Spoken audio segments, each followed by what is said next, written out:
Hey YouTube viewers, this is Donnie Smith and I'm back with another Eastwood video series. In this video series we're painting a Mustang using Eastwood products, and we're showing you the steps from start to finish how to paint a car. And you can visit more about our friends from Eastwood by clicking right here. Now in our previous videos we went through the steps of we did all the body work, we prepped the car, did the final sanding and got it ready for primer. And then we primed it. Now this is always a good feeling. You feel like you accomplished something once you get it primed. The car takes a change. You've been having all these body work areas and sanding and all this dust, and finally you get it primed, and it just seems like you made an accomplishment, or to me anyway.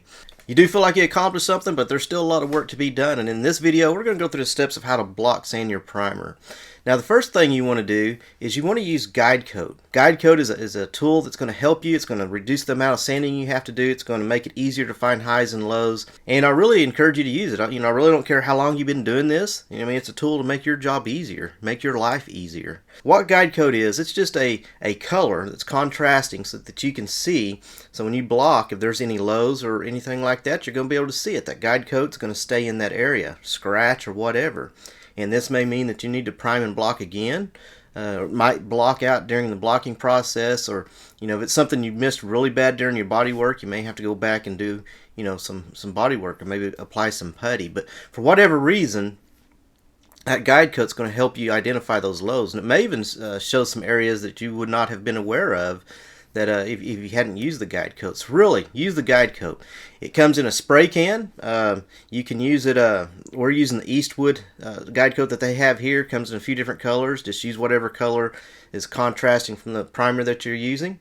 It also comes in dry form. You can use a foam applicator and you can rub it on, and that works well too. Either one works, it's just a preference. Now one thing I do want to mention is I know there's been some people out there to get like cheap spray can paint.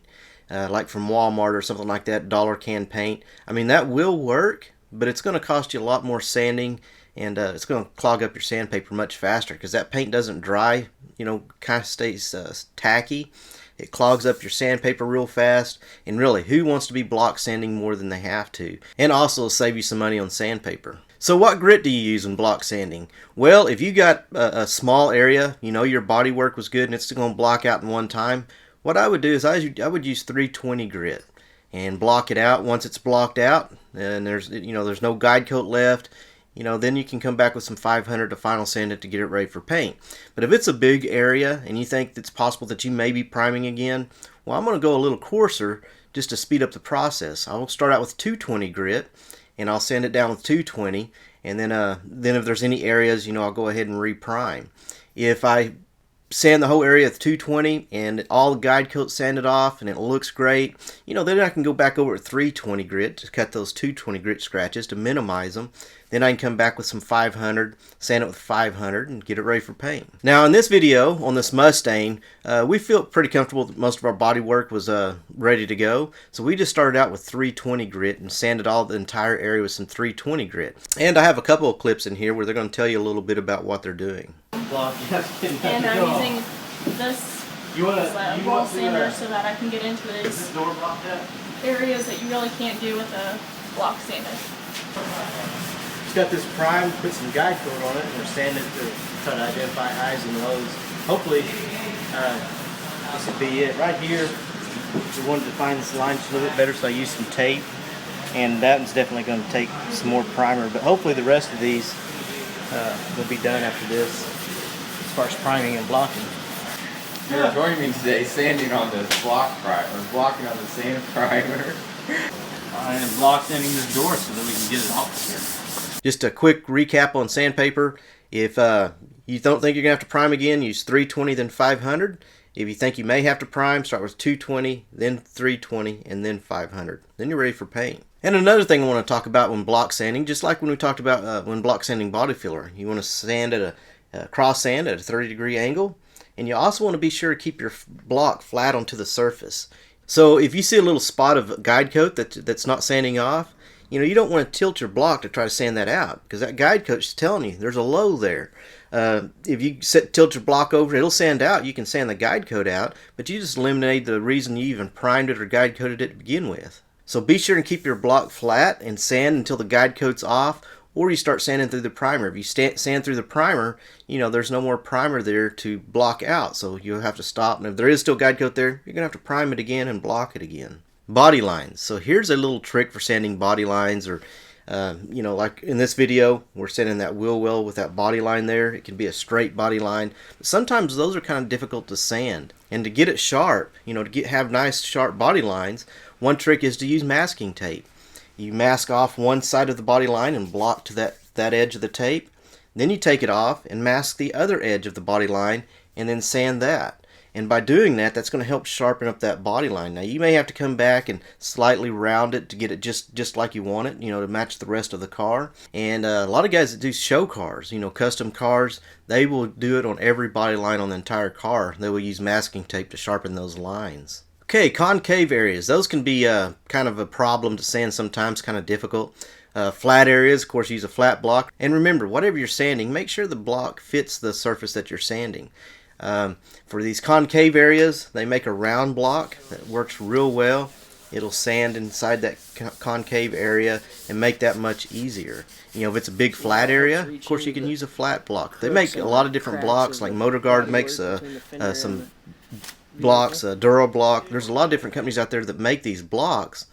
You know, and they come in different shapes and sizes for that reason, because, you know, cars are not just flat. You know, they're not boxes that we're sanding. So we got different blocks to fit in the different shapes that we're sanding on. And there's things, I mean, if you don't have a MotorGuard block kit, in the past I have used a piece of PVC pipe, you know, for that round surface. Broomstick, whatever. Wet or dry sanding when blocking? Now this is a question I get asked a lot, you know, whether final sanding or block sanding. You know, do I use dry sanding method or wet sanding method? Now on this Mustang, we use the dry sanding method, and that's what most production shops use now. But for many years of my career, I block sanded everything, final sanded everything wet. You know, and you use a different kind of paper. You use the black paper that is resistant to water, and it works well. You know, there are some pneumatic type sanders that go with wet sanding, but most of that is usually just done by hand. You know, wet sanding, it does make a little bigger mess on the floor. Dry sanding, you're going to get more dust in the air. There's pros and cons to each one. Try both and determine which method you like best. So really, whether you use dry or wet, that's just a preference. There's no right or there's no wrong. They're both effective methods. You know, it just determines on which one you want to use. Now remember, if you're block sanding and you sand through and hit metal, for that metal spot you're going to have to apply either the direct to metal primer surfacer, you know, you have to prime and block again, or you're going to have to apply some self-etch primer to that metal spot, not the whole area, just that metal spot, or some epoxy primer, because remember, regular primer surfacer does not provide the corrosion protection. So if you do happen to sand through and hit metal, keep that in mind. Now we have all the primer areas sanded with 320 grit, blocked out. Now all we have to do is go back over those areas with 500 grit. That's what we're going to use on this Mustang. Go over with 500, and we're just about in the paint booth. But before we do that, while we're doing these steps in here, there's other things going on. You know, we have parts throughout the whole shop. Remember, we dismantled this car, and you know, we got the spoiler, hood, and we have a lot of these parts off. While we're doing this, they're in there sanding those, getting those ready. And sometimes those little parts can be a little bit tedious and take a while. You know, there's a lot of angles and curves in them. So what we do with those is we're sanding those down with 500 grit, you know, final sanding. We're just doing it by hand. And then we come back with a red scuff pad just to scuff, because some of those areas are really hard to get to. So we're scuffing parts, we're washing parts, we're going to get everything ready for the booth. Now we're not going to paint this all at one time. We're going to paint some of these parts separate, which we'll be doing in some upcoming videos. Well, I hope you're enjoying these videos, and we're just about ready for paint. Upcoming videos, we're going to be painting these parts, we're going to be painting the jambs, and then we're going to paint the car, and then we get to put it all back together and show you what it's going to look like.